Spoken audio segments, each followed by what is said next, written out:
예, 안녕하세요. 원재입니다. 예, 오늘 날씨가 되게 좋아요. 좋긴 좋은데 그런데 이제 기온이 좀 내려간 것 같아요. 저번 주말 일요일 해서부터 기온이 내려가가지고 약간 썰렁하긴 한데 지금 뭐 제주 남쪽에 이미 그 벚꽃이 좀 개화한 것 같고 아직은 뭐 부산이나 경주 쪽에는 아닌 것 같고 근데 틈틈이 또 개화한 데가 또 있다고 해요.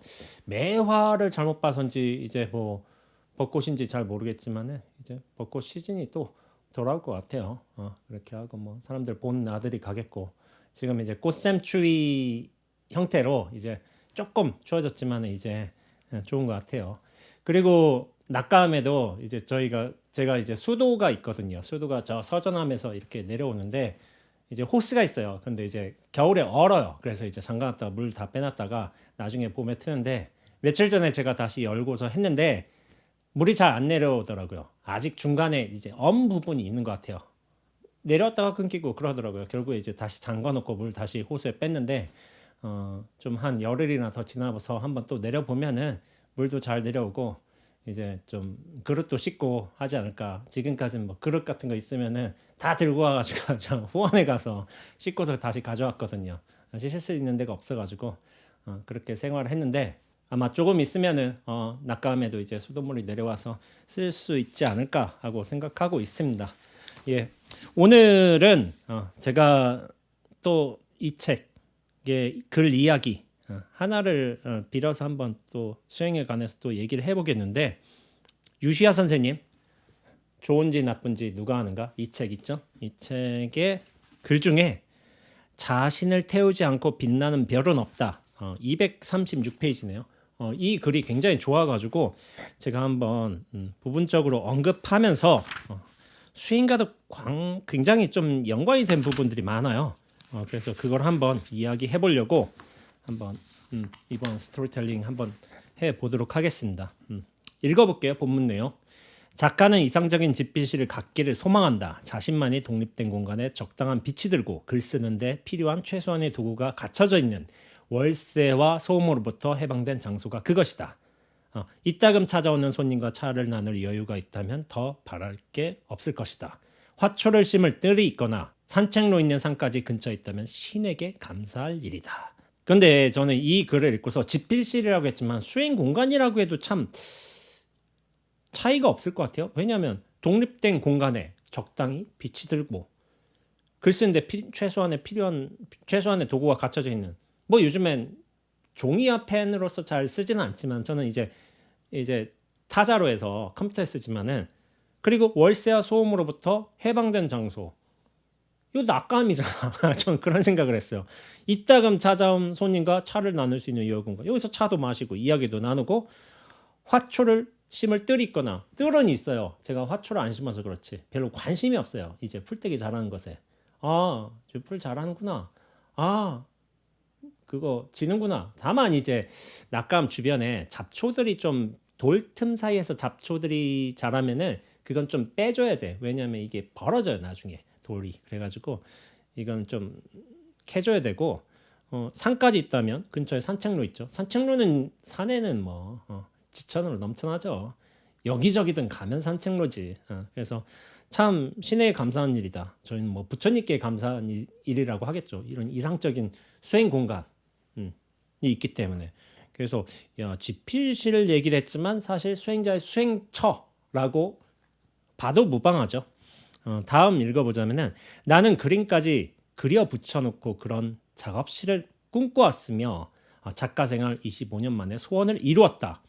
이렇게 말하면 낭만적으로 들리겠지만 난방도 안 되는 80년 된 목조 주택으로 처음에는 새들어 살다가 너무 추워서 아예 구입해 수리를 했다. 그래서 더 좋은 글을 쓰게 되었는가? 결론부터 말하면 그렇지 않다. 그렇죠. 좋은 집 샀다고 해서 좋은 글이 나온 게 아닌가. 이상적인 환경이 구현됐다고 해서. 마치 좋은 집필 환경은 글과 아무 관계가 없음을 깨닫기 위해 전 재산을 쏟아부은 바보 같다.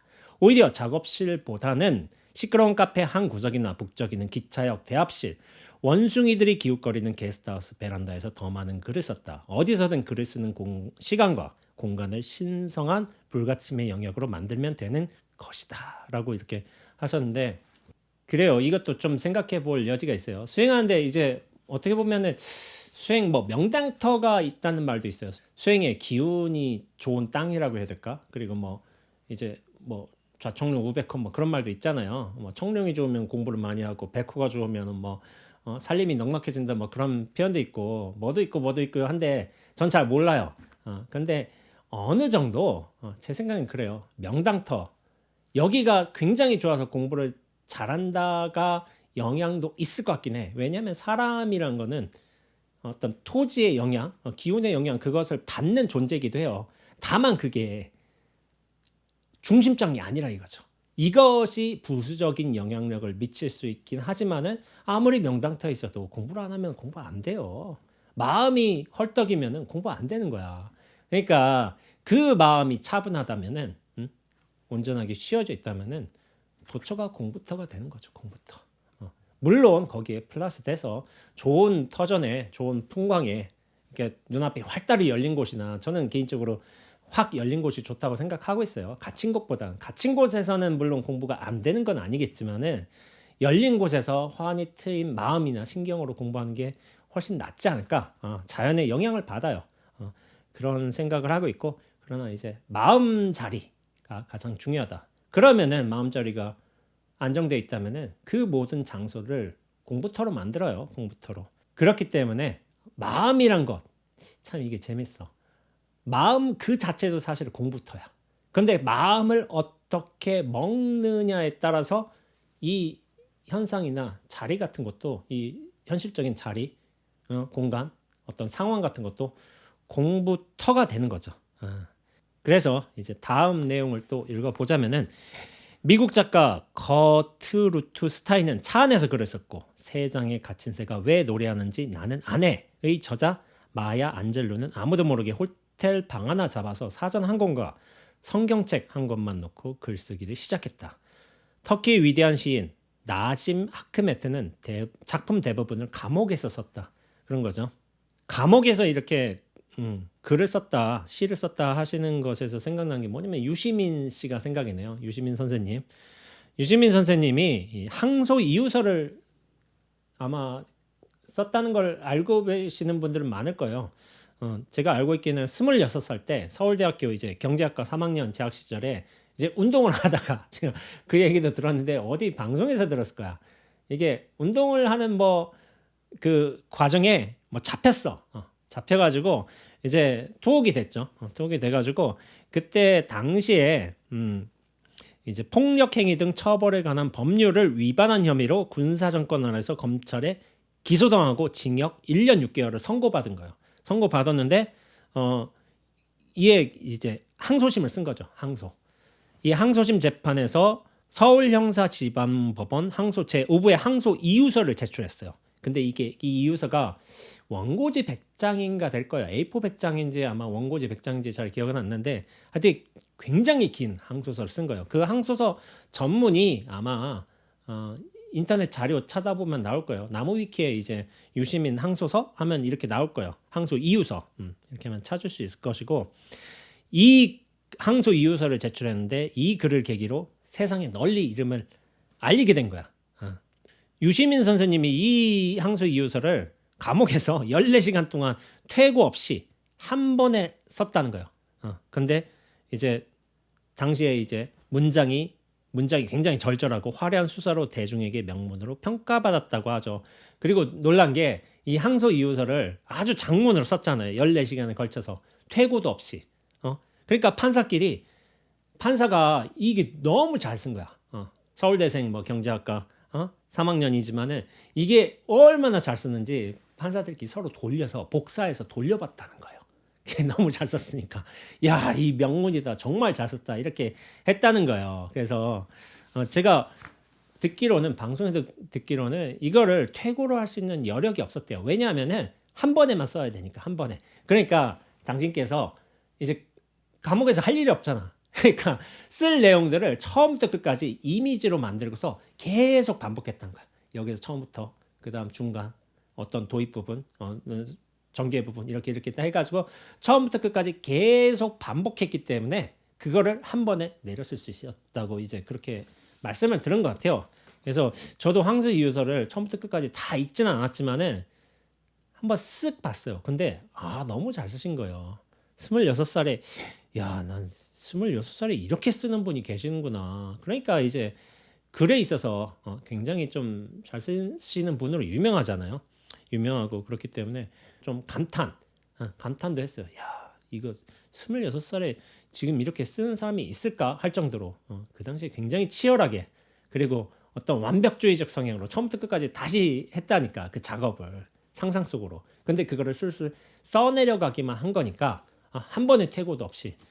그래서 지금도 돌고 있으니까 관심 있으신 분은 한번 이제 프린트해서 한번 보셔도 될 것 같아요.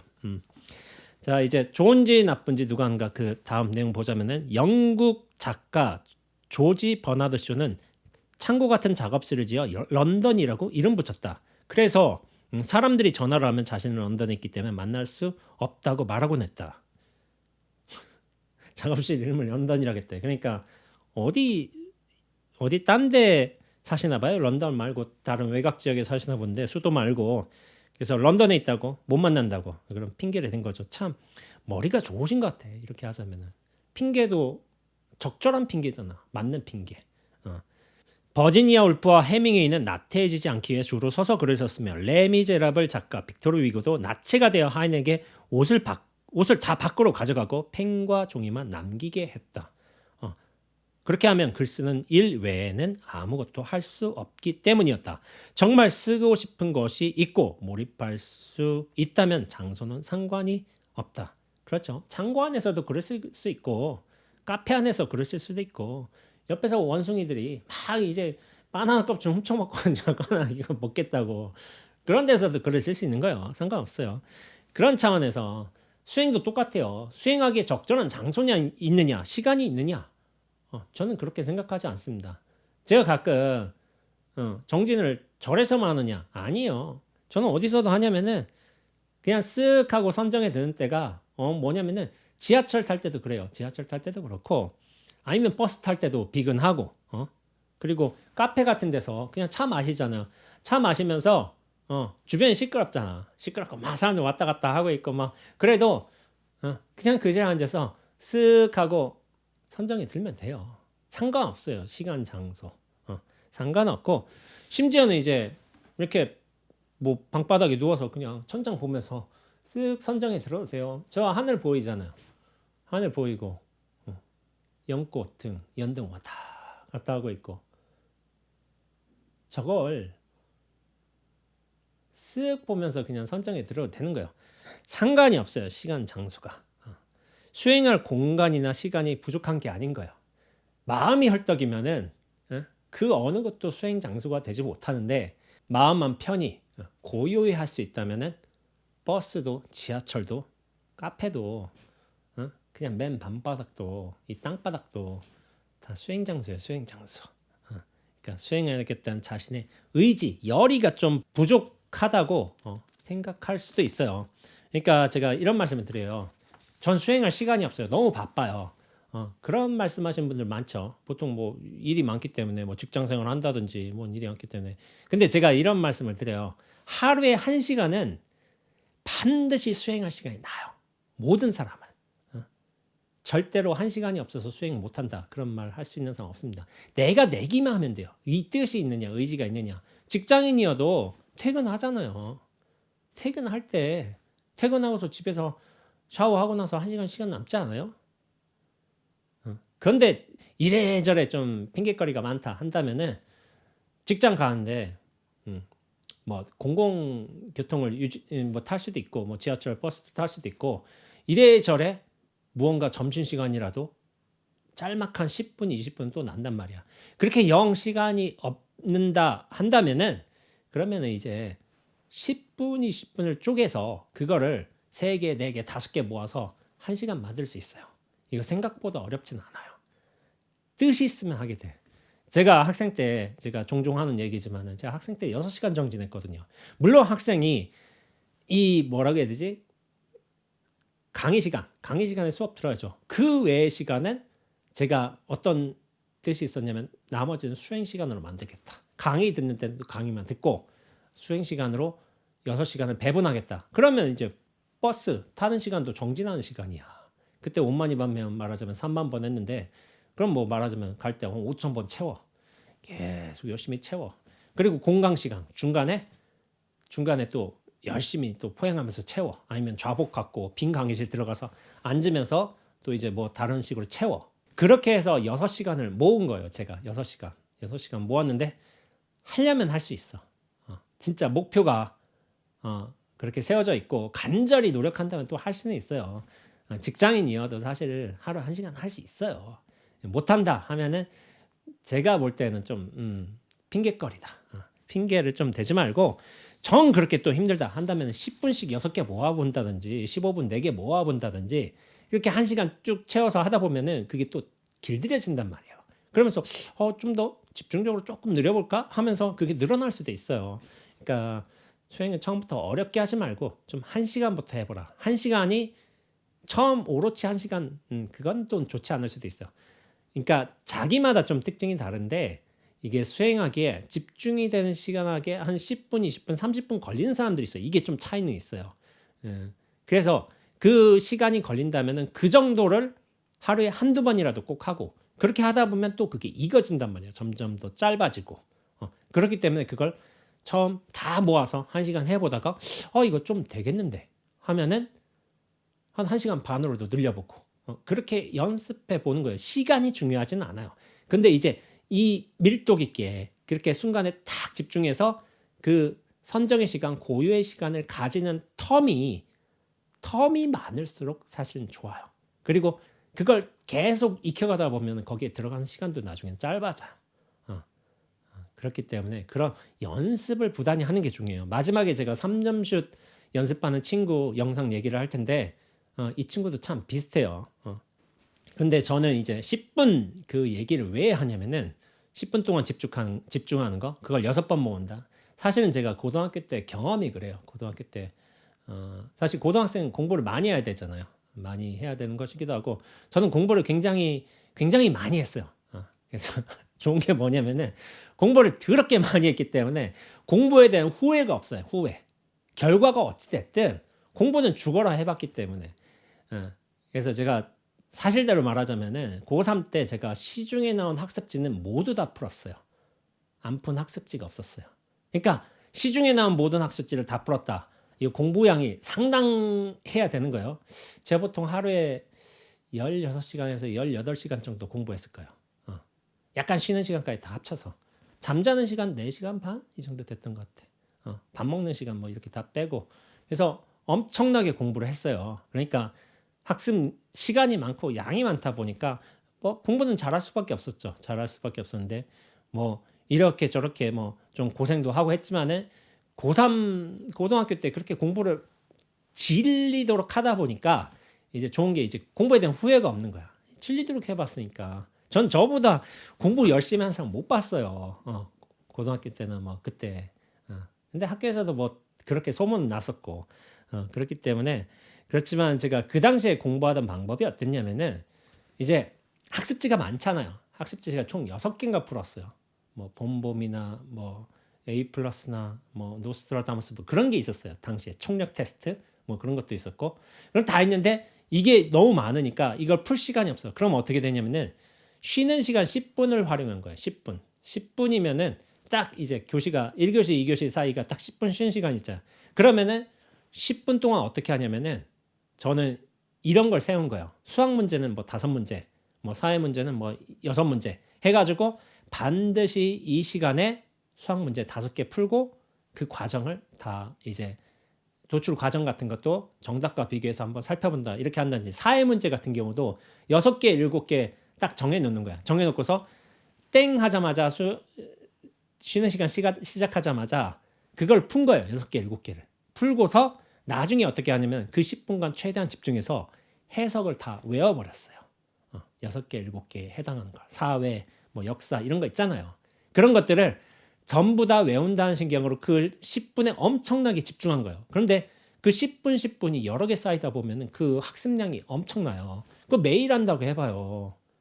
하루에 6개만 해봐. 그게 1시간이거든. 근데 단시간에 집중해서 그걸 외운다는 생각까지 하고서 공부를 한다면은 사실은 그게 모이면 엄청난 공부거리가 돼요. 공부거리.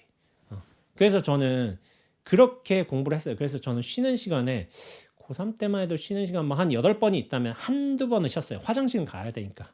뭐 해야 되니까. 그러나 한 6번 정도는 하루 1시간 정도는 그 공부 시간을 만들었던 것 같아요. 근데 순간적으로 딱 집중해서 그게 공부한다면 그게 굉장히 효율도 좋고 결과도 많아요. 그렇기 때문에 시간이 없어서 못하는 건 아닌 거예요. 제 생각에는. 그래서 이 시간을 어떻게 볼 것인가, 거기에 최대한 집중할 수 있는가, 그런 게 굉장히 중요하다는 생각을 하게 돼요. 그래서 이게 어떻게 보면 수행에서의 간절함인 거예요. 내가 이걸 분명히 해내겠다, 그런 뜻을 세운다면은 어떻게든 방법을 만들어내. 근데 뜻이 없잖아요. 그럼 그냥 대충 흐름 따라가요. 근데 인생에 제 생각엔 그래요. 수행도 그렇고 공부도 그렇고 간절해지는, 절실해지는, 치열해지는 그런 순간은 반드시 있어야 돼요. 제가 지금은 좀 여유롭게 좀 쉬는 편이라고 저는 생각하고 있지만, 그러나 또 사실관계로 따져보면 그렇게 쉬는 것도 아니에요. 할 일 많아요. 사람들도 많이 만나고, 일단은 일주일에 한 번씩 영상 업로드도 하고 법문도 가야 되고 운동도 해야 되고 좀 하늘 일 많은데, 그런 것들을 생각하자면은 시간도 좀 효율적으로 좀 잘 쓸 필요도 있어요. 그리고 간절해야 되는 거야. 간절해야 되는 거. 간절하면은 없는 것도 만들어내요. 만들어내. 그리고 무조건 해내. 간절하면은 시간 공간의 제약이 없어요. 간절함이 다 만들어냅니다. 또 이제 이야기 계속 가보자면은, 한 수도자가 수도원장에게 자신은 그 수도원을 떠나겠다고 말했다. 이유를 묻자 그는 말했다. 이곳의 수도자들은 너무 시끄럽습니다. 수도 생활에는 관심이 없고 다른 수도자에 대한 비난이나 정치에 관한 논쟁, 심지어 미스 월드를 잘못 뽑았다느니 하면서 떠듭니다. 계속해서 부정적인 말만 하는 이도 있습니다. 이곳에서 수행을 계속하는 것은 시간 낭비입니다. 수도원장이 말했다. 이해하네. 하지만 떠나기 전에 한 가지 부탁이 있네. 말씀하세요. 그것이 무엇이죠? 수도원장이 말했다. 물을 가득 채운 유리잔을 들고 수도원을 3바퀴만 돌아주게. 물을 단 한 방울도 흘려서는 안 되네. 그 다음에는 떠나도 좋네라는 단서를 단 거죠. 젊은 수도자는 이상한 부탁이라고 생각했지만 오래 걸리지도 않는 일이었다. 그래서 유리잔에 물을 가득 따라 손에 들고는 손 한 방울도 흘리지 않으려고 조심하면서 수도원을 돌았다. 3바퀴를 다 돌고 나서 수도원장에게 와서 말했다. 말씀하신 대로 마쳤습니다. 그가 인사를 하고 떠나는 순간 수도원장이 물었다. 유리잔을 들고 수도원을 둘 때 혹시 수도자들이 다른 누군가를 비난하는 소리를 들었는가? 잡담을 하거나 논쟁을 벌이던가? 수도자가 듣지 못했다고 하자 수도원장이 말했다. 그 이유를 아는가? 그대가 유리잔에 온 존재로 집중하고 있었기 때문이다. 물을 쏟지 않기 위해 온 마음을 기울였기 때문에 어떤 소리도 그대의 귀에 들리지 않은 것이다 라고 설명했죠. 그러면서 수도원장은 덧붙였다. 그대가 어느 수도원으로 가든 잡담과 논쟁과 부정적인 말들이 그대를 둘러쌀 것이다. 천국에 가지 않는 한 누구도 그런 소란스럽고 세속적인 환경에서 자유로울 수 없다.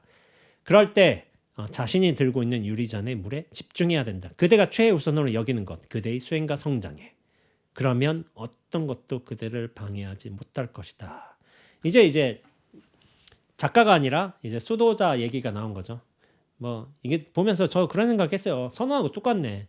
선호에서 다각실에서 별 잡담이 많이 오가요. 뭐 공부에 대한 얘기도 오가는 경우도 있지만은 뭐 사회적인 논쟁이라든지 뭐 정치적 견해라든지 아니면 어떤 사건이라든지 뭐 시시껄렁하게 뭐 어떤 예능 프로그램에 대한 이야기라든지 뭐 이런 얘기도 돌 수가 있어. 연예인에 대해서도 당연히. 근데 저는 뭐 그럴 수도 있다고 생각을 해요. 저 자신도 일반 대화를 할 적에 이제 공부인들이 찾아오면 공부에 대한 대화도 하지만은 그냥 사회적 현상에 대해서 얘기도 하고 연예인에 대한 얘기도 하고 그렇게 하거든요. 그게 크게 잘못되지는 않았어. 근데 이제 공부가 주가 되어야지. 아무래도 공부가 주가 되는 상태에서 이것저것 또 할 수도 있지만 그 주를 안 해놓으면 조금 문제가 되죠. 근데 이런 이 수도자 경우 보면서 제가 생각난 게 있어요. 예전에 어느 선원에 있었는데 이제 오늘 같은 이제 지금 토요일 오후에 영상 찍고 있는데 토요일 오후 2시부터 이제 우리가 정진을 들어가잖아요. 정진을 들어가고 뭐 11시까지 8시부터 아침 10시부터 11시까지 정진하기도 하는데 그럼 이제 산행하는 사람들이 또 오기도 해요, 절에. 근데 그 선원이 좀 이 산행하는 사람들 등산객들의 어떤 루트하고 좀 가까웠나 봐요. 그러니까 산행하는 사람들이 막 웃고 떠들고 하는 거야. 근데 그게 선원 앞인 줄 모르고 그렇게 웃고 떠들고 하는 거지. 그러니까 그게 한 뭐 2, 3분 됐으면 문제가 되지 않겠죠. 근데 그 자리에 계속 서서 막 웃고 떠들고 하니까 어떤 스님이 듣다가 5분, 10분 그렇게 가니까 나중에는 못 참고서 뛰어나온 거야, 선에서. 거기에 중흥에, 거기에 우리가 정지하냐, 그러니까 이게 그렇잖아요. 말도 어떻게 하느냐가 굉장히 중요해요. 근데 이 스님은 안에서 정진하려고 화두 잡으려고 노력했는데 그게 안 되는 거야. 저 소리 때문에. 저 소리 때문에 안 된다고 생각을 하니까 나중에는 1, 2분 지나면 괜찮아. 집중하자. 그럴 수도 있겠지. 근데 이제 나중에 이게 5분, 10분 가다 보면 좀 짜증이고 화가 나는 거예요. 그래서 가서 한다는 소리가 거기 떠들어서 뭐 해가지고 여기 정지하는 이렇게 얘기했을 거 아니야. 근데 그렇게 말하면 안 돼요. 수도자는 적어도 이제 수행하는 사람이라면은 그래서 앞에서 정진하고 있으니까 또 선호해서 그 장소가 있다면은 쓱 나가서 가서 이제 계신 분들한테 예의를 갖춰야 돼. 예의를. 내가 화났다고 그런 게 아니라 저 같은 경우는 그래요.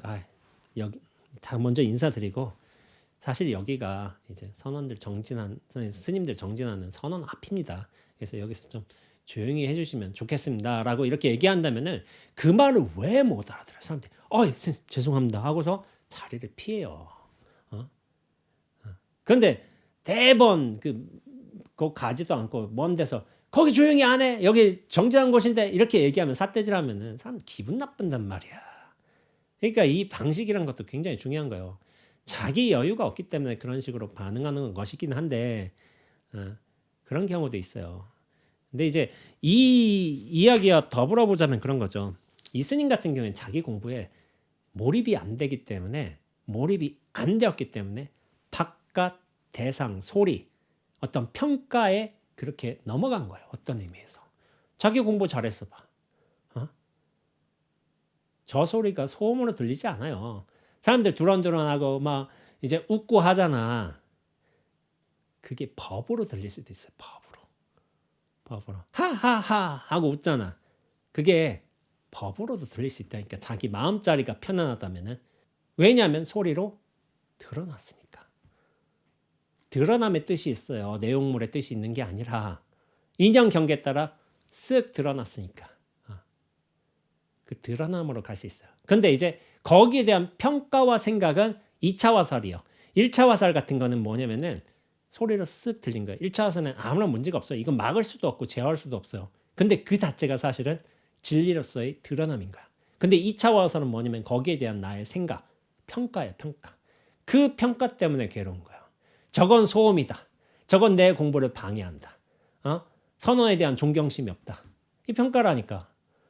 실제로 그렇다고 해도 이 평가라고 해도 사실은 거기에 대해서 내 마음 돌이켜서 잘 쓰면 돼요. 그래서 조용히 문 열고 나가서 한 5분 10분 계속된다 하면 먼저 내가 예의를 갖춰서 아유 수고하십니다 하고서 여기는 스님들 정진하는 공간이기 때문에 조용히 해주시면 좋겠습니다. 이러면 너무 잘 돼요. 모두 다 이해하고 죄송합니다 하고 간단 말이야. 근데 자기가 낯을 붉히면서 그렇게 가면 안 되는 거예요. 그래서 수행자는 일단은 자기 공부에만 열중해야 돼. 몰두할 수 있어야 돼. 그런데 이제 어떤 문제적 상황이 생겼을 때는 거기에 대해서 어떤 나의 생각, 분별, 판단을 최대한 내려놓고 사회적 어떤 에티켓, 상식과 더불어서 그것을 잘 조율할 수 있으면 좋아요. 모르는 사람이니까 거기서 떠들었지. 아는 사람이면 절대로 그렇게 안 해요.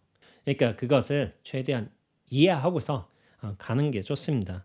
그래서 이제 또 제가 이런 아는 스님의 한 경우가 있는데 스님들이 용맹정진 하잖아요. 용맹정진 할 때.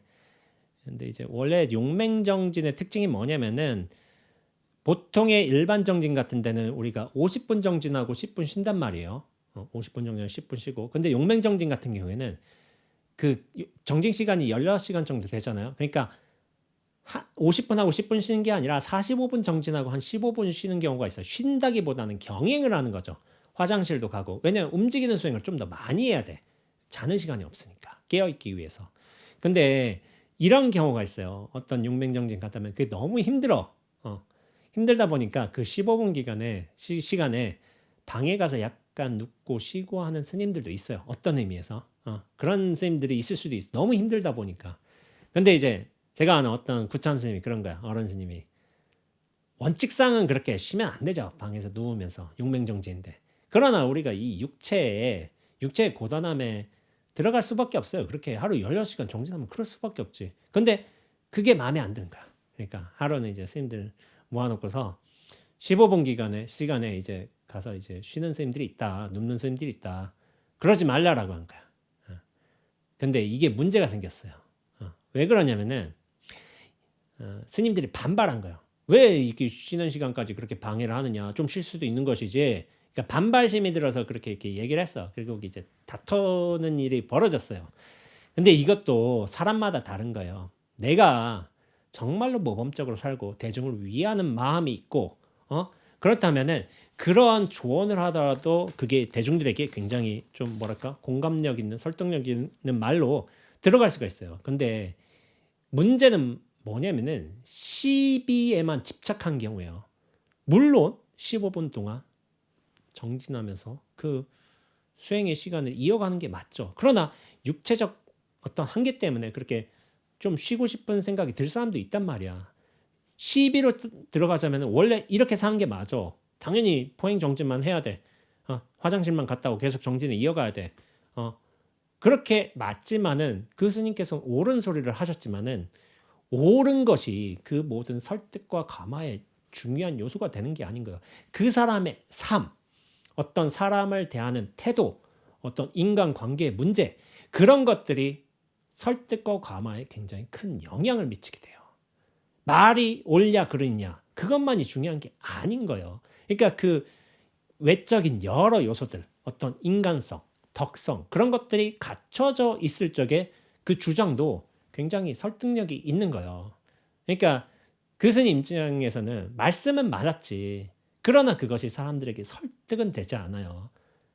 그렇기 때문에 약간 분쟁이 생겨가지고 그런 경우도 있었어요. 근데 이 스님 같은 경우에는 제가 개인적으로 좀 얘기하자면은 남이 자기 방에서 쉬든지 말든지 관여하지 말아야 돼요. 내 정진에만 집중해야지 남이 그렇게 쉬든 말든 무슨 상관이야. 내 정진이 가장 중요하다니까. 내가 그렇게 사는가, 내가 그렇게 오롯이 이어가는가. 그런데 남이 저렇게 쉰다는 게 눈에 들어왔어. 저는 이거 수행 정진 제대로 하는 거라고 보지 않습니다. 남한테 관심 없어야 돼요. 자기 공부할 때는. 자기 공부에만 철저한 게 목적인 것이지 남에 대한 시비 여부, 판단 여부 이거 다 걷어내야 돼요.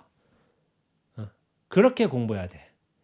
그렇게 공부했어도 30년을 지나서도 그렇게 남의 행동에 대해 시비 분별에 사로잡힌다면 좀 반성해야 돼요.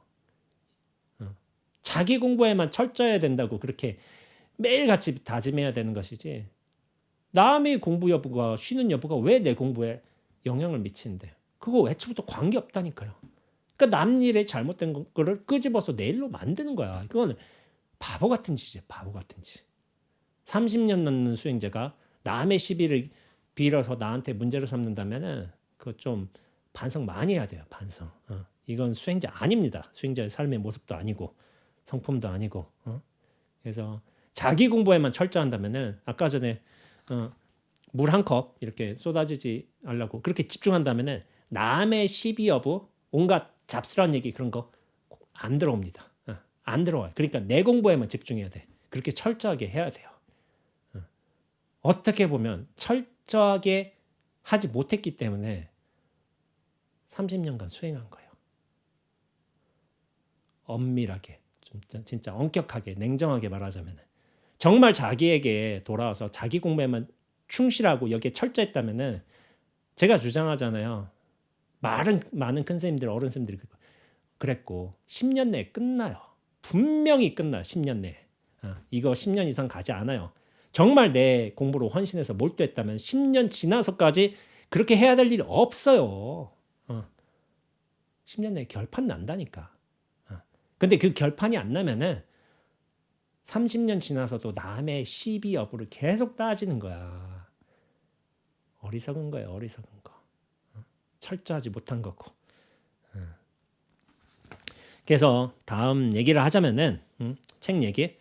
작가든 수도자이든 이상적인 공간은 사실 외부 장소가 아니라 내면에 있다. 그리고 작가와 수도자는 치열한 노동자 혹은 자신의 열기에 스스로 화상을 입는 사람들이라는 점에 있어서는 본질적으로 아무 차이가 없지 않은가. 세상에 그 어떤 일에 몰입하려는 사람들도 마찬가지다. 우리 모두는 공평한 빈 페이지를 앞에 놓고 자신의 이야기를 써나가는 사람들이다. 그 내면으로 들어가는 쉽고 쾌적한 장소는 없다. 단지 나 자신과 내가 최우선으로 여기는 그 일에 대한 진실한 의지와 몰입만 있을 뿐이다. 내 삶의 언어는 무엇을 쓰고 내 인생의 물감은 무엇을 그리고 있는가? 자신을 태우지 않고 빛나는 별은 없다. 이게 이 글 한 꼭지에 이제 제목이 된 건데, 글쓰기란 게 그래요. 제가 이제 글쓰기를 했지만 저는 이 부분에 굉장히 공감을 했어요. 제가 글쓰기를 할 적에 보통 이제 그 백지에다 이제 글을 쓰는 경우도 노트에다 글을 쓰는 경우도 있지만은 보통은 제가 컴퓨터에서 글을 썼거든요. 컴퓨터. 그러면은 이제 한글 이제 프로그램에 띄워. 그러면은 이 백지가 나오잖아요. 백지가. 근데 백지가만 나오는 게 아니라 거기에 커서 하나가 보인단 말이에요. 커서. 커서가 어떻게 되냐면은 깜빡깜빡거려요. 깜빡깜빡. 그러니까 이게 시작인 거야. 백지에서. 이제 무엇을 쓸 것인가? 일단 보통은 제목을 적죠. 제목을 적고 그 다음에 뭐 본론을 서두 본론 뭐 이렇게 적을 수도 있고, 글이 뭐 그냥 뭐 페이퍼냐 아니면 뭐 논문이냐 아니면 뭐 소설이냐 그런 것마다 다르겠지만은 일단 백지가 있단 말이야. 백지. 그 백지는 모두에게 공통되는 배경이야. 공통되는 조건. 모두 다 똑같아. 백지 위에서 시작하는 거예요. 글을 잘 쓴 사람이든 못 쓴 사람이든 작가든 작가가 아니든 남녀건 노소건 대학생 학생이든 뭐 직장인이든 다 백지 위에서 시작한다니까. 글 쓴다면은. 그러니까 이게 참 저는 이런 생각을 했어요. 제가 글을 쓰다 보니까 어떤 의미에서 이 글 쓰는 건 참 신비로운 일이었어요. 제가 백지 이제 모니터 앞에서 이렇게 딱 쓰는 거예요. 보통 이제 커피 한 잔 갖다 놓고 이렇게 쓰는 거야. 이제 커피도 마셔가면서 글 쓰지만은 이 백지에 무엇을 써 내려갈지는 내 자유인 거예요. 내 자유. 써도 되고 안 써도 돼. 그런데 이 백지가 이 돈이 드는 백지가 아닌 거예요. 이게 컴퓨터 켠다고 해봐. 컴퓨터를 24시간 하루 종일 켜놔도 제가 알기로는 뭐 얼마 안 들어가는 걸 알고 있어요. 전기세가. 전기세가. 컴퓨터 자체를 뭐 돌리는 데는 저전력으로 한다면 실제로 뭐 1,000원이라든지 한 달에 1,000원 24시간 들어서 1,000원 이럴 때면 1,000원이라면 그렇게 돈 드는 건 아니잖아요. 그러나 내가 어떤 무한한 창조 활동을 할 수가 있어요. 이 백지에서. 어떻게 써 내려가느냐에 좀 차이가 있지만은 근데 거기서 깜빡여. 커서가 깜빡깜빡거리고 있어. 근데 글 내용을 어떻게 채울지 모르는 사람한테는 그 커서가 그 깜빡임이 어떤 의미에서 공포의 깜빡임이 될 수도 있어요. 뭘 어떻게 난 쓸지 모르는데 저게 계속 깜빡이고 있어. 그러니까 어떤 공포의 깜빡임, 절망의 깜빡임처럼 보일 수도 있겠지만은 그 글 내용을 잘 창조해낼 수 있는 어떤 사람에게는 어떤 가능성이 깜빡임처럼 보일 수가 있어요. 깜빡깜빡. 나 준비됐어. 어서 써 하는 것처럼 커서가 계속 시그널을 보내고 있는 거죠. 그렇게 될 수도 있어요. 그래서 저는 소설을 썼기 때문에 어떤 이야기를 만들어내는 사람이잖아요. 이야기를. 배경도 만들어내고. 그러니까 그 깜빡임이 어떤 의미에서 저는 좋았어요. 또 20대 때 굉장히 상상력이 풍부하고 글을 열심히 써왔기 때문에 그래서 여기서 그 커서 깜빡임에서 흰 백지에서 모든 이야기와 소설이 만들어진다는 거에 대해서 굉장히 환희로움을 느꼈던 것 같아요. 그러니까 보통 글 쓰는데 어려움을 겪는 사람들 있잖아요. 부담감을. 그러나 저는 작가적 상상력과 어떤 그 노력, 그 플롯도 짜고 이렇게 하고서 여기 머릿속으로 다 구상해 놓고 그러니까 글 쓸 때는 그 소설 생각밖에 안 해. 이거 어떻게 짜낼까? 이거 어떻게 흘러갈까? 주인공 캐릭터나 사건과 어떤 주제, 어떤 문장의 어떤 형식이라든지 이런 거 막 생각해내기 때문에 되게 몰두했어요. 제가 학생 때 소설 쓸 때는 2주에 한 편씩 단편 소설 하나를 써냈으니까 그거는 굉장한 거예요. 사실은 소설 쓸 생각밖에 안 해야 돼요. 오직 소설 생각. 어떻게 할까? 어떻게 할까? 공부하면서도 이 소설이 어떤 좋은 소수가 될까? 그런 생각밖에 안 해. 그러니까 일을 겪어도 뭐 소리를 들어도 어떤 누군가의 그럴듯한 말을 들어도 이거 어떻게 써먹지? 그런 생각을 하는 거예요. 그래서 참 대단한 거예요. 무에서 유가 창조된 일이잖아요. 그 아무것도 없는 것에서 어떤 이야기도 만들어지고 논리나 주장도 만들어지고 한편에 어떤 완성된 글도 만들어지고 참 저는 신비로운 일이라고 생각했어요. 그러니까 이게 글 작업하고 저는 맞는 거였어요. 맞는 사람이니까 저는 그런 소리를 할 수 있는 거죠. 안 맞는 사람도 있어요. 당연히. 그 커서가 공포의 껌뻑임이 되는 사람도 있다니까. 그렇지만 저는 맞는 사람이어서 이런 생각을 했지만 다 잘 쓸 필요는 없어요. 그러나 잘 맞는다면 그것을 최대한 활용해서 헌신해서 좀 어떤 글을 새로운 창작물을 만들어내는 것도 굉장히 저한테는 재밌는 일이었던 생각이 들어요. 그래서 이제 대학생 때도 시사평론지에다도 글을 쓰고 어떤 페이퍼도 글을 쓰고 소설도 글을 쓰고 그렇게 했던 것 같습니다. 그런 차원에서 이제 내용이 굉장히 중요하죠. 그 내용을 어떻게 내려가느냐, 내가 잘 표현하는 거, 내가 최대한 생각하는 바를 조리 있게, 논리력 있게, 오늘 공감력 있게 표현하는 게 중요하지만은 저는 유시아 선생님 대단하시잖아요. 이런 이 책뿐만 아니라 여러 가지 책을 한 10수권을 그렇게 쓰셨지만은 다 베스트셀러에 올랐고 당신이 지금까지 30년 넘게 작가 생활을 하셨는데 30년 넘게 어떤 출판 시장에서 문단에서 S급 최상급의 작가로 이렇게 계신 거예요. 그러니까 모든 사람들이 다 유시아 선생님을 알아. 적어도 30대 이상이라면은 그리고 굉장히 많은 분들이 읽어보셨어요. 근데 유시아 선생님 같은 어떤 인지도 그런 좋은 글을 써내는 분은 제가 볼 때는 한 0.1% 1000분 중 한 분 전문적인 작가라면은 그 정도밖에 안 계실 거라 생각해요. 굉장히 S급의 작가로 오랫동안 베스트셀러 작가로 오셨으니까. 그런데 선생님 같은 경우도 굉장히 암흑의 시기가 있었어요. 글도 잘 안 써지고 정리도 안 되고 그러니까 뭐 어디 부산에서 알바 같은 거 타고 무슨 알바 하셨다더라. 하여튼 뭐 여러 알바도 하셨어요. 그래서 좀 방황하는 시간도 거치시고 그걸 잘 견뎌내면서 이제 창작 활동을 계속한 거죠. 그러면서도 그 당신께서 겪었던 고난의 시기 경험들도 그걸 글의 재료로 쓰신 거예요. 쓰신 거. 그러면서 저는 유시아 선생님이 굉장히 왜 수준 높다고 생각하냐면 영성에 대한 어떤 직감 능력 그리고 그것을 깨닫는 어떤 수행자의 면모가 굉장히 두드러진 분이라고 생각을 해요. 그렇기 때문에 글에 단순한 글이 어떤 좋은 글만 하는 게 아니라 감동이 있고 깨달음이 있는 거예요. 그게 굉장히 중요한 요소예요.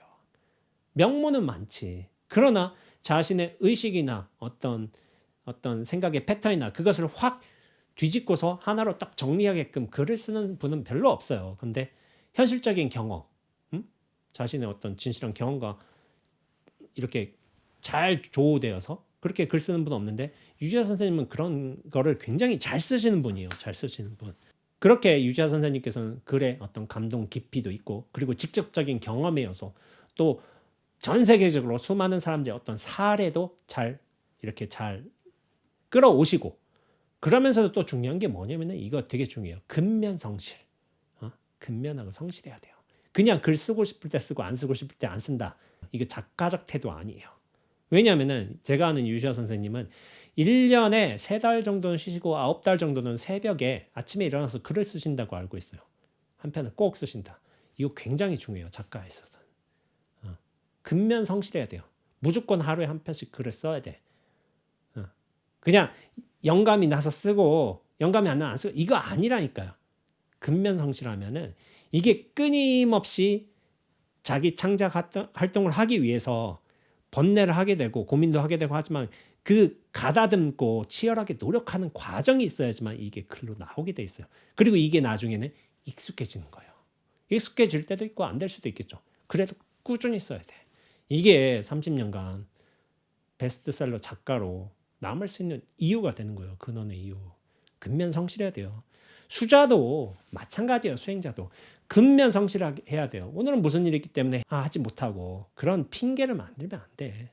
어떤 일을 하기로 결정했으면은 반드시 그 일은 완수를 해놔야 돼요. 다만 그 임무 자체, 내가 해야 될 일 자체를 너무 높게 잡으면 조금 위험할 수가 있어요. 수행을 하루에 6시간 하기 힘들어요. 그러니까 1시간부터 하라는 거야. 1시간. 1시간은 누구든 할 수 있어. 그러나 의지가 있으면 쉽게 하고 의지가 없으면 그것도 힘들어요. 간절함이 있어야 돼요. 그러니까 쉽게 해내요. 그러면 점차 늘려가는 거죠. 그래서 본문 내용 얘기하자면은 시인 찰스 부고스키는 창작자에 대한 생각을 시에 담았다. 창작을 하고자 하는 사람은 탄광 속에서 하루 16시간을 일해도 창작을 한다. 작은 방 한 칸에 애가 셋이고 정부 보조금으로 생활해도 창작을 한다. 도시 전체가 지진과 폭격과 홍수와 화재에 흔들려도 고양이가 등을 타고 기어올라도 창작할 사람은 창작을 해낸다. 공기나 빛, 시간과 공간은 창작과는 전혀 상관없다. 그러니 변명은 그만두라. 새로운 변명거리를 찾아낼 만큼 자신의 인생이 특별히 더 길지 않다면. 그러니까 그런 거예요. 무엇 때문에 공부를 못하고 무엇 때문에 수행을 하지 못한다. 사실은 변명이에요. 변명. 엄격한 의미에서 진짜 냉정한 의미에서 하자면은 저 시간 없어서 못하는데요. 아니요. 시간 넘쳐나요. 거기에 집중되지 않았기 때문에 그 시간이 없다고 착각할 뿐이에요. 그래서 간절하란 거예요. 간절하면 무엇이든 해내요. 근데 간절하지 못하면 핑계를 만들어내요. 핑계를. 시간, 장소, 상황, 대상 이래서 안 되고 저래서 안 되고 그러니까 핑계를 대는 거야. 약간 별개 얘기인데 제가 아는 어떤 분이 있었어요. 어떤 분. 출가를 생각하셨어. 의사셨어요. 의사셨는데 출가를 생각했는데 출가를 못했다 이거야.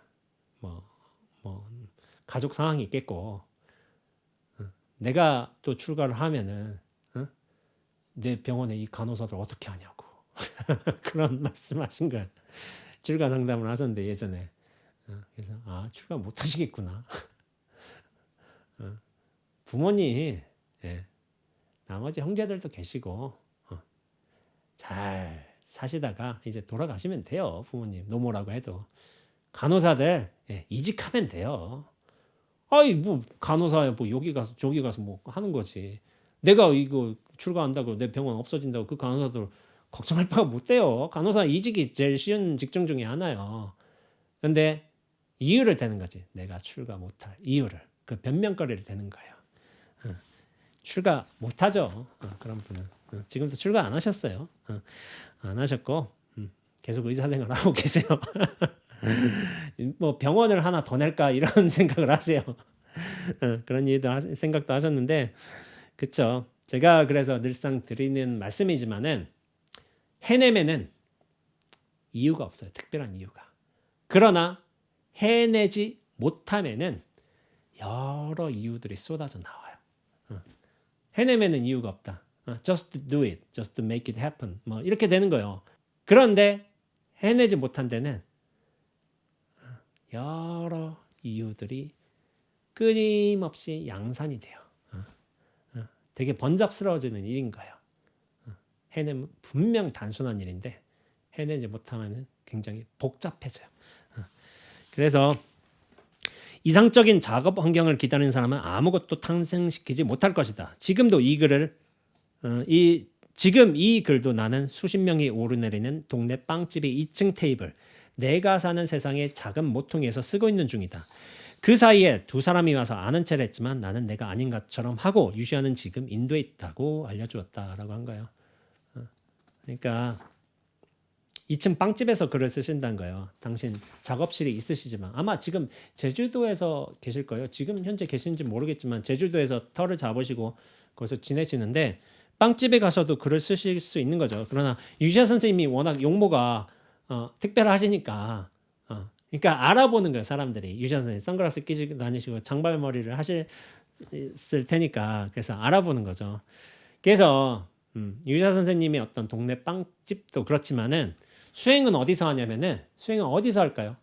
수행처에서 할까요? 아니면 선원에서 할까요? 아니면 집에서 할까요? 어디 버스 안에서 할까요? 수행은 지금 바로 이 순간 눈앞에서 합니다. 눈앞에서. 눈앞이 한정돼 있어요? 지금 이 순간이 한정돼 있어요? 없어요. 그런 거. 눈앞이 수행처예요. 그래서 버스든 지하철이든 뭐 누워있는 장소든 카페든 뭐 상관없다는 거예요. 그냥 내가 일하는 테이블에서 잠시 5분 해도 수행인 거예요. 그러니까 지금 눈앞이 진정한 의미의 수행처인 거예요. 그리고 진정한 의미의 귀처도 사실은 눈앞이에요. 눈앞에서 수행하고 눈앞으로 돌아가는 거예요. 과정과 결과가 똑같아요. 그런데 이제 제가 말씀드리고자 하는 바는 눈앞으로 온전하게 돌아갈 수 있는가? 그게 문제라는 거지. 그래서 어떤 조건과 상황에 의해서 변하는 건 수행처가 아닌 거예요. 진정한 의미의 수행처 아닌 거예요. 근데 이 눈앞은 모두에게 동일해요. 서가모니 부처님 어디서 수행하셨을까요? 뭐 우리가 보자 하면 보리수 아래서 마지막 정진을 하셨잖아요. 그 전에 뭐 이제 삼매도 닦으시고 고행도 닦으셨지만 여러 수행 단체나 어떤 스승 밑에서 공부도 하셨지만은 우리와 똑같은 게 뭔지 아세요? 서가모니 부처님하고 우리하고 눈앞에서 수행하셨다는 거예요. 눈앞에서. 육조스님은 어디서 하셨을까요? 나무꾼 하면서 산에서 하셨을까요? 방아 찢는 거 하면서 하셨을까요? 물론 공간 배경은 다 달라. 시간도 달라. 조건도 달라. 그러나 똑같은 게 있다니까. 눈앞에서 수행하셨다니까. 눈앞은 부처님이든 육조 스님이든 아니면 뭐 성철 스님이든 아니면 다른 유명한 선지식이든 동서양의 어떤 고금의 예수님 뭐 누구든 간에 공자든 다 눈앞에서 수행하셨어요. 이 눈앞이 절대적 평등의 수행처예요. 수행처.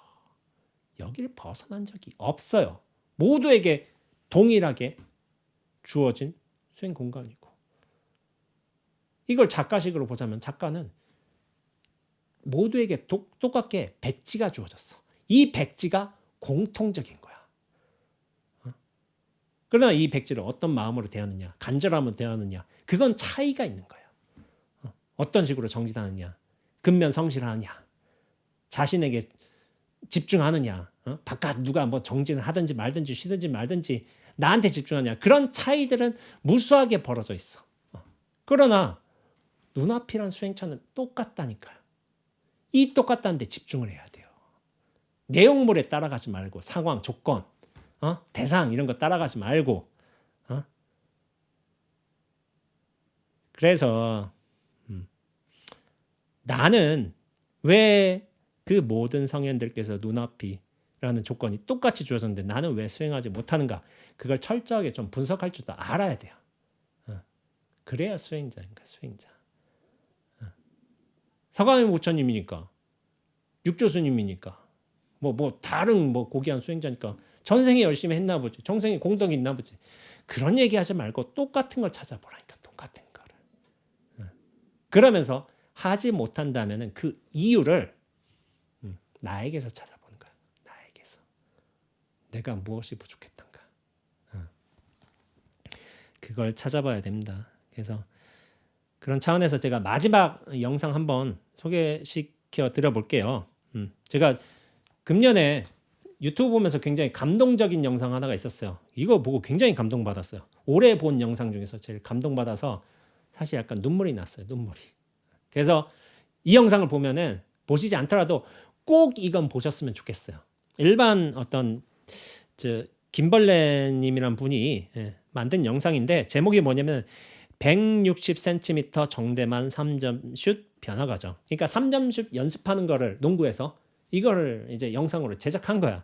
근데 저 엄청 감동 받았어요. 이거 보고 울었다는 분들 좀 계신데 감동받고 막 충격받았다고. 그러니까 꼭 보세요. 제가 슬램덩크 얘기를 하자면은 제 세대가 슬램덩크 세대예요. 제가 중1 때인가 그때 슬램덩크 나왔어. 근데 엄청나게 인기가 끌었어요. 그래서 저는 이제 농구를 중1 때부터 겨울에 연습했어. 겨울에 레이업. 탁탁 들고 와서 골대 탁 점프해가지고 놓고 온다. 해가지고 그걸 연습한 거야. 놓고 온다란 말이 굉장히 유명했어. 슬램덩크에서. 딱딱하고 점프해가지고 놓고 온다. 늘려는 게 아니라 거기다 놓고 온다 공을. 그러면 쓱 들어가. 겨울에 12월에 맨날 농구장에 가가지고 중학교 농구장에 가가지고 툭툭 튀면서 맨날 놓고 온다 연습한 거야. 맨 처음에 잘 안 돼. 근데 하다 보면은 한 1주, 2주 지나다 보면 쓱쓱 돼. 겨울 동안 계속 한 거야. 12월부터 2월까지. 3월부터는 주구장창 하는 거지. 계약하면서부터 애들이랑. 시간만 나면 농구야, 농구. 그래서 리스트밴드라고 해서 거기서도 이제 슬램덩크 제가 이번에 봤거든요. 혼자 봤는데 되게 재밌더라고요. 리스트밴드라고 해서 이게 땀 닦는 거 있어. 그럼 이제 나이키 리스트밴드를 사가지고 이렇게 땀도 닦고 막 그렇게 한 거야. 이게 만화에서 그렇게 나오니까 다 따라하고 싶은 거야. 농구화는 그 당시에 나이키 농구화는 못 샀어요. 비싸가지고. 대신 좀 그보다 저렴한 걸 좀 사가지고 신고 다녔는데 굉장히 저희 세대는 환호하는 만화 영화요. 만화 책이기도 했고 거기서 이제 이 김벌레라는 친구가 3점 슛을 연습하기로 한 거야. 거기서 정대만이 3점 슛 하는 캐릭터로 유명하거든요. 북산 고등학교에서. 근데 저는 정대만을 제일 좋아했어요. 약간 반항적인 캐릭터였어요. 깡패 같은 역할을 하다가 건달 같은 역할을 하다가 굉장히 사람이 환골탈태하는 그런 캐릭터였어요. 그래서 저는 굉장히 좋아했던 것 같아요. 그 반항적인 이미지도 좋았고 저도 굉장히 반항적이었지만은 그래서 이 영상을 보고 굉장히 감동을 받았는데 이 김벌레라는 친구가 어떻게 되냐면 100일간 3점슛 연습하는 거야. 근데 이분이 167이고 약간 비만이에요. 근데 농구하기에 좋은 체격 조건은 아닌 거예요. 근데 3점슛을 쏠 수는 있잖아. 자기 잘하고 싶긴 하잖아. 예전에 농구장 맨 처음 불려갔을 때는 좀 도망가듯이 에이 이거 못해 하고서 쓱 도망가듯이 일부러 그렇게 했대요. 두려워가지고 자기 조건도 안 되니까. 그런데 어느 순간 나도 3점슛 한번 쏴보고 싶다. 그런 생각이 들 수도 있잖아요. 근데 그걸 100일 동안 영상을 찍은 거예요. 그러면서 저는 이 영상 보면서 굉장히 감동을 받았는데 이렇게 처음 시작하는데 굉장히 멀고 하니까 뭔가 막막하니까 스승님, 선생님이 있는 거야. 농구 잘하는 선생님이 있을 거 아니야. 그럼 조언을 받는 거야. 조언을 받고 이렇게 따라가다가도 이건 아닌 것 같은데 자기식으로 다시 소화를 해. 그러면서 매일 100일 이렇게 하루에 1시간 정도 연습하는 거예요. 그러면서 조금씩 그 거리가 맨 처음에 자유투 거리에서 이렇게 스냅 연습하다가 조금씩 멀어지는 거야. 근데 이게 뭐냐면 감동적인 게 이분이 겨울에 좀 시작했던 것 같은데 눈 올 때도 하고 눈 쓸고서 농구장 눈 쓸고서 하면 되지. 비 올 때는 비옷 입고 하는 거예요. 그러니까 어떤 조건이 됐다고 하고 어떤 조건이 안 된다고 못하고 그런 것도 아닌 거예요. 눈 오면 쓸고 하면 되고 비 오면 비옷 입고 하면 되고 그러다가 또 뭐가 됐냐면은 인대가 약간 좀 파열이 됐나 봐요. 그럼 움직일 수가 없잖아요. 던진 연습 못 하잖아. 그러니까 어떻게 하는 줄 알아요? 누워서 허공에다 공을 던지는 스냅 연습을 하는 거야. 매일. 이가 없으면 잇몸으로라도 하는 거예요. 100일 동안 작정하고 끊임없이 하겠다는 이 불굴의 의지가 대단한 거예요. 그래서 참 대단한 게 100일 동안 해낸다니까. 그러면서 이런 말이 있죠. 안 오려고 하는 사람은 내비 찍어져도 안 오고 오려고 작정하는 사람은 자기가 길을 파서라도 온다. 그런 말이 있어요. 저 이 말 좋아요. 하려고 하는 사람은 죽어도 해요. 그러나 할 생각이 없으면은 내비 찍어져도 안 온다니까. 안 온다니까. 그러면서 이런 말이에요. 빨리 가나 느리게 가나 어차피 도착 지점은 같은데 나는 내 속도로 끝까지 가려고. 참 대단해요. 빨리 가나 늦게 가나 도착 지점은 같아요. 이 친구가 이렇게 연습을 한다고 해서 농구 선수가 될까요? 아니에요.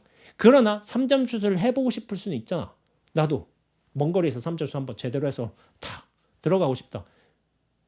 그 열망은 누구든 세울 수 있어요. 오래 걸려도 100일 걸려도 3년 걸려도 나는 내 목표에 맞게끔 하는 거야. 내가 농구 선수가 될 필요는 없어. 그러나 내가 원력을 세울 수 있고 내가 연습은 할 수 있잖아. 난 내 속도로 끝까지 가겠다. 도착 지점은 같아요. 3점슛 넣는 거. 우린 뭔지 알아요? 우리 수행자는 내가 더디게 하든 열심히 하든 어차피 내 패턴 만들어서 끝까지 가겠다. 우리 도착 지점은 눈앞이야, 눈앞. 서가모니 부처님도 눈앞에서 별을 봤던 것이고 육조 스님도 눈앞에서 응무수주 이생기심 탁 들으면서 깨치셨던 거예요. 도착 지점 같아요. 그러나 나는 내 속도로 끝까지 가겠다. 완수해 가겠다. 이게 중요하다니까. 자기 속도에 대한 믿음을 가지세요. 믿음을. 그러면서 마지막 포인트에 저는 굉장히 감동받았어요. 그 대사를 그대로 읊어보자면은 멀리 보내기 위해 힘을 더 주는 게 아닌 힘을 뺐을 때 더 멀리 편하게 날아가더라. 멀리 보내기 위해 힘을 더 준 게 아니라 힘을 뺐을 때 더 멀리 쑥 날아가는 거야. 힘 빠져야 돼요. 힘 빠져야 돼. 처음엔 힘을 줄 수밖에 없어. 이 요령을 모르기 때문에, 그가 익지 않았기 때문에. 그러나 나중에 힘이 쫙 빠지면은 온몸으로 던지게 돼. 온몸으로. 싹. 다만 이 손목의 스냅이 도와주는 거야. 도와주는 거. 그러면서 이런 말을 해요. 김벌레라는 친구가 점점 3전 라인에 가까워질수록 올라오는 후회들이 있다. 하루에 조금씩이라도 했으면 됐는데 왜 항상 겁을 먹고 공을 미리 내려뒀을까? 공부든 운동이든 그리고 우리 입장에선 수행이든 내가 하고 싶었던 것들을 첫날 3점 라인에서 골대를 바라보니 참 멀더라. 첫날 100일 동안 딱 했는데 딱 멀어요. 굉장히 멀어요. 근데 100일 동안 딱 해보니까 온몸을 던져서 자연스럽게 던지니까 착 하고 들어가는 거야. 그러면서 하는 말이 이제는 가깝네. 저 이 대사 들으면서 울컥했어요. 눈물 탁 나더라고. 멋있는 거야 너무. 댓글 1위가 뭔지 아세요? 여기서 댓글 1위 실력에는 감탄하게 되지만은 성장에는 감동해요. 그 성장, 노력, 치열함, 끈기 대단한 거예요. 그래서 감동받아서 그래요. 이게 굉장히 수행과 관련이 있어요. 이 사람. 왜 그러냐면은 3점슛 연습하는 과정이지만은 거기에 수행의 모든 거에 다 들어가 있어. 왜냐하면 3점슛 해봤는데 안 된다. 그럼 스승의 조언을 구해. 미리 잘하는 사람 있잖아. 조언 구해. 근데 조언을 맞춰서 해보니까 좀 이게 자기한테 안 맞는 것 같죠. 그럼 약간 변형을 해서 자기식으로 또 이해를 해. 그러면서 자기 어떤 3점슛의 어떤 공 포물선 크기도 측정하고 자세도 측정하고 이런 거를 분석을 해. 자기 분석. 그러면서 또 그것을 바꿔. 그러면서 처음부터 100일까지 또 갖게 된 게 끈질긴 노력인 거야. 계속 분석하고 바꾸고 노력하고 또 익히고 그런 과정이 있고 마지막에 그러다 보니까 힘을 쭉 빼니까 힘이 쫙 자연스럽게 들어가지는 거야. 그러면서 꾸준히 하다 보니까 이제는 가깝다. 이런 말을 하는 거예요.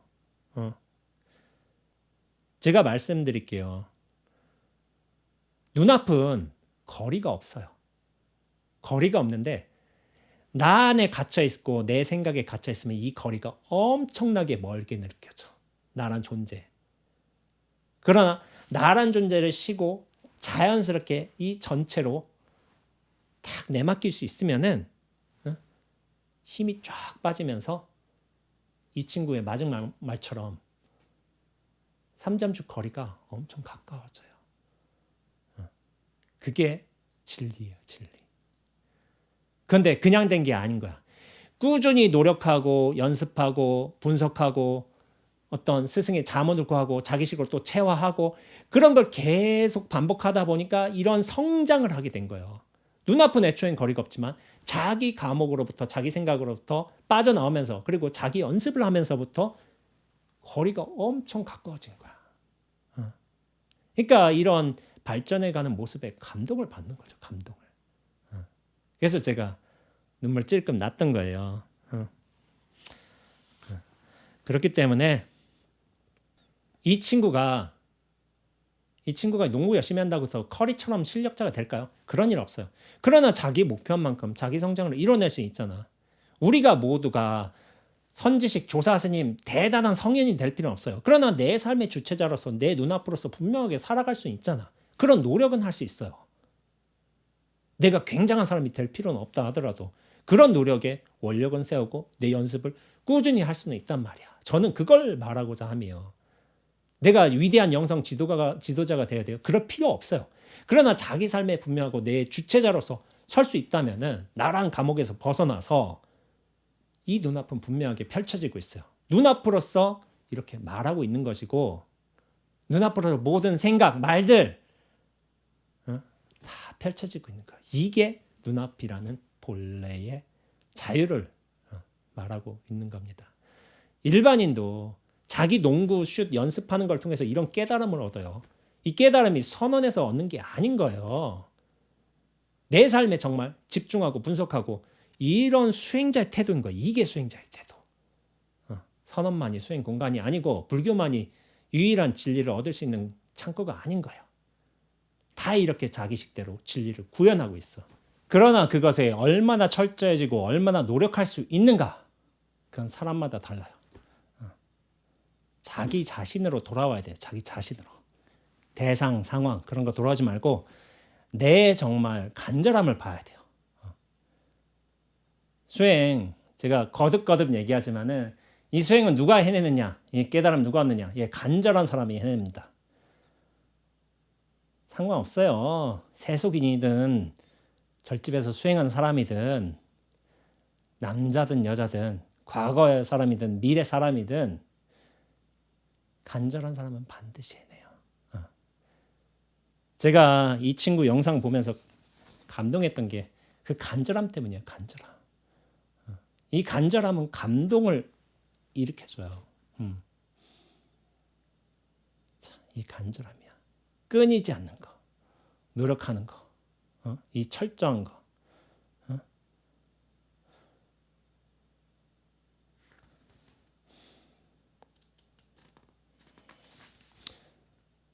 유시아 선생님의 글도 그렇고 자신을 태우지 않고 빛나는 별은 없다.